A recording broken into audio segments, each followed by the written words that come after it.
the truth from a Tesla owner since 2017, actually.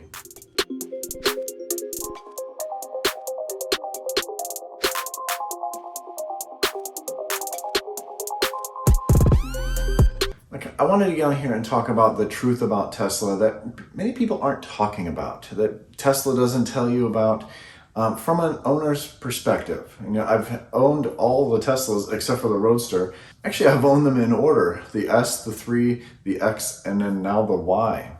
A little backstory on me and my family. My wife and I got a 2017 Tesla Model S 75D. I think it was October of 2017. That was a black with tan interior with enhanced autopilot. You know, enhanced autopilot was really good. That's pretty much what we have now. For the most part, it's pretty much what we have now. You know, it was a nice car. Then in December, I ordered the Tesla Model 3. I pre-ordered it.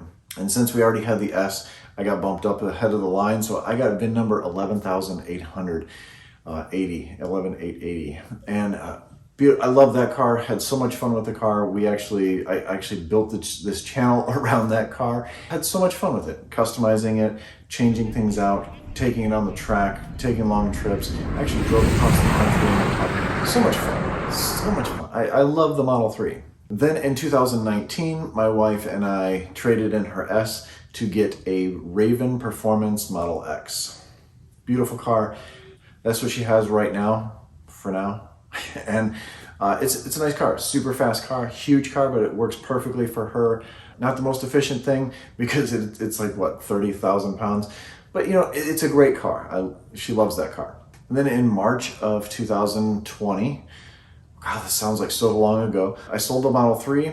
I picked up my Performance Model Y at the end of March. I was actually the first delivery in Charlotte for any Tesla Model Ys, and it was pretty exciting. We took it straight to the track. I've gone some crazy stuff. I mean, I love what I've done to the car now. It's not your typical Model Y, and hopefully some more people get into this. I'm working with some companies to have some packages together so you can enjoy your vehicles like I think you should. And then eventually there will be more cars that come to the channel. Just can't talk about them now. That brings me to today's sponsor. You know, there's always great things about every product, but there's always room for improvement as well. Matt from TechForm created the swivel mount for the Tesla Model 3 and the Tesla Model Y. You've seen it in my car. You can tilt the screen back and forth. It does lower the screen a little bit. It's just an amazing product. Matt's sponsoring this video with a huge sale going on right now. Click the link down below, check it out. It's a super easy install. It'll change the way you drive your car, being able to see that screen, being able to reach the far corner. Now that everything's shifted over and smaller, you're able to reach the corner of the screen and play those solitary games a little bit easier while you're driving down the highway in autopilot. Don't do that, by the way. As a passenger, you're able to turn it all the way over to your side if you want to check something out on the screen. It's just an amazing product. Works for left-hand drive and right-hand drive. It's definitely worth getting. Easy install, like I said. If you want to go in with some friends and buy a few kits together and help install each other's, makes it even easier. Great deal. Matt, thanks for sponsoring the video. Link is down below. Huge savings. Get yours today. You've seen it in my videos. I love it. You'll love it too. But what Tesla doesn't tell you about, or the truth, the bad things people don't tell you about. Now, I try to stay positive, and I'm not making this a negative video at all. I just want people to be aware of things, and maybe Tesla can be working on things for 2021. And that's what I'd like to see. I'd like to see Tesla move forward. You know, they already have the best battery technology. They already have a great design. They already have infrastructure that they're working on to, you know, mass volume. They already have a ton of backing support. They have everything going for them. They're becoming, well, they are the most profitable car company, and they're growing so fast. But when you grow so fast, you could have some weak points. Every company has weak points. The weak points can become really bad if you don't focus on them. And I think the weak points right now are communication, service, deliveries, build quality, and those are kind of the same, and services and pricing. Again, I don't want this to come off negative, and I'm not trying to be. I love Tesla. I'm a Tesla fanboy. I've got If you know my channel, I'm definitely a Tesla fanboy. I just want them to be a little bit better because they're getting into the part where not just fanboys are buying the cars, but normal people are buying the cars. Your mother is buying the car, your father's buying the car. Not everyone is such a fanboy or follows it so much where they're used to certain things. And I hate saying bad things about Tesla, but here goes. Communication. Let's start with communication. Communication is very, very bad through Tesla. Communication, I think, is one of their weak points. Yes, they want to be all tech savvy and do everything on an app. You take your phone and you can schedule an appointment. You can find out what your car's doing in service by texting someone there. You can make an appointment and then add things to the appointment through text messaging. And that's great. I love that. And tech people love that. But again, your mom and dad might not. Your cousin that doesn't follow tech is not going to like that. There's no phone number you can call to get someone on the phone to tell them what the problem is. You just can't go to Tesla and say, hey, this is the problem. If you do, they'll say, great, let's make an appointment 3 weeks from now. Their mobile service is amazing. They come out to the house, they take care of the issues, and that's wonderful. They can even come to your work, unlock the car by themselves, and that part's amazing. And that brings me to service. Service is wonderful. I actually have had no issues with service whatsoever. And this is even before they knew about the channel.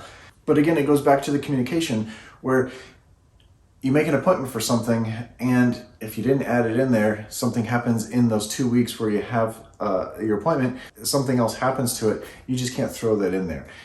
It's just the communication, it boils back to the communication. It gets to be almost a point where you go in for a problem and they say, well, let's see if the next software update fixes it. We couldn't find the issue. And that happens with any service department. I used to sell cars, so I understand the whole service department issue, and they have to notice the problem when the car is there. In Charlotte, service is not that bad, but I've heard some other horror stories out in other places. Maybe where it's more busy, out in California, service is a little bit more. I think Tesla needs to focus a little bit more on the service issue and really focus on the customer after buying the car, because there's obviously not a demand issue. They need to have a retention issue for the people that aren't Tesla fans. I brought up deliveries. Deliveries have gotten better. Again, I've taken 4 deliveries in Charlotte only, and they've all been pretty good. It's just the fact that, again, communication. Sales, talking to delivery, talking to finance. It kind of feels like you're on your own buying the car sometimes. You place the order online, you don't have to actually deal with the salespeople. Although in Charlotte, the salespeople are really cool people. If you want to test drive a car, definitely go down there. What's up, Donnie? The whole sales experience is really cool. It's different than going to a dealership. I actually like it a lot better than going to a dealership. Having worked at a car dealership for 8 years, you spend a lot less time there.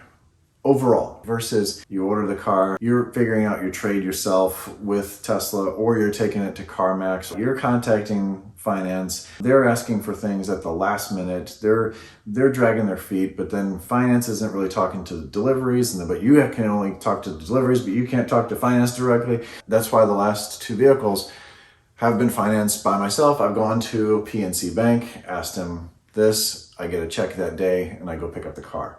There needs to be more of a faster process where, back when I was selling cars, the thing was to spot deliver a car. Someone comes in to buy the car, you put them in the seat, you put them in finance, you tell them the prices, you put them in finance, they take the car home, it's getting cleaned up and gassed up while they're in finance. That's a fast process. There's nothing fast about Tesla except for their cars. They're very innovative on everything else except for the delivery aspect. Another thing I think they can focus on is build quality, and that has gotten better. They have focused on that, but I still see some issues with people saying there's build quality issues. I think it's really more so people are expecting something different than what they're getting. And yes, there's panel gaps, there's this, and Tesla says it's in spec. There's issues with that, and I think because they're building them so fast, they need to really focus and tighten up everything. Get that in spec a little narrowed, tightened a little bit, and get those panel gaps a little bit better. But I think people are focusing on the price and seeing what they should be getting for that $60,000, or what you could be getting for $60,000 in another company. I hate to say this because there's gonna be a lot of people that may disagree with me, but Tesla's, the Model 3 and the Model Y are not high-end vehicles. They do have a high-end price, but that's the technology you're paying for. All that money is geared towards that. It's not geared towards the plastic interior or the leather or the Alcantara or the fit and finish, the tightness of everything on the inside. That is more money. And it should be better in the S and the X, but the S and the X technology was paving the way for the 3 and the Y. And that brings me to the services and the pricing of the car. Now, I think Tesla has some great services with the autopilot being free, really. And that's, I think, what most people need. They don't really need full self-driving. But when you get to full self-driving, now it's $10,000. $10,000 for full self-driving. And a lot of people are going to complain, say, it's going to pay for itself. With the robo-taxis, you're going to be able to put your car out there and it's going to be able to make money for you. And how many people are going to do that? How many people are going to loan their $60,000, $70,000 car out for it to make a little bit of money? You're going to let strangers get in your car, especially now with COVID everywhere? You're going to let strangers in your car? I wouldn't. Now, would I, if I wanted to invest in that, would I go and purchase a $35,000 or actually $40,000 Model 3 and put it in that fleet?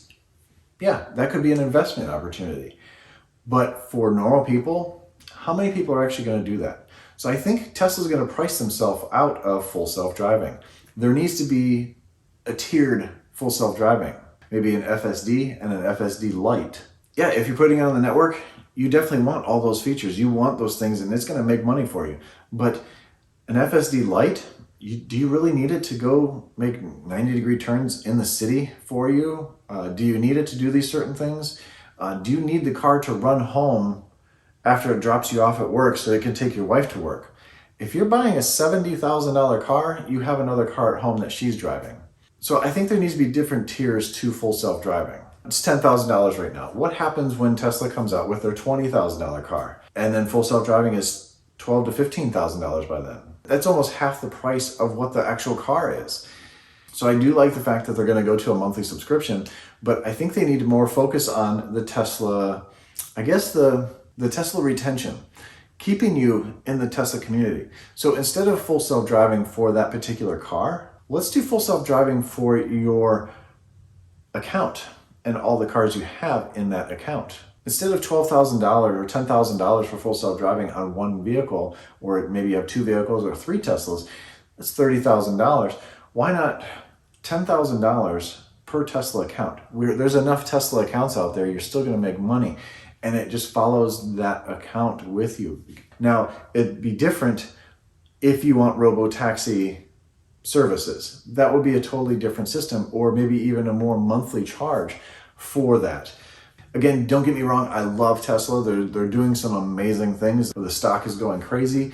They're innovating, they're making new batteries. There's so much great things about Tesla. This is all just a way to take all that success, take a little bit of each success and put it into another service that they need improvement on. Take some of that success, hire more people for service, hire more people that can answer phones, hire more people that can speed things along and make it a great experience. Like Elon said in the past, buying a Tesla is the most fun thing you can do. Yes, that's amazing.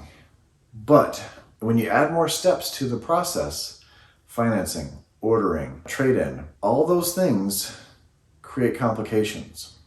And then when you add on to some damages or some defects to the car that should be caught in service before you take delivery, it just makes for a bad experience. And guess what? The squeaky wheel gets the grease.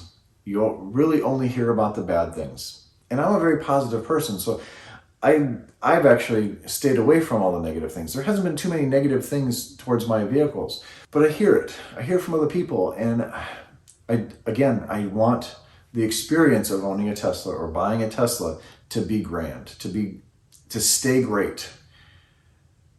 And I don't want that to affect Tesla in the long run.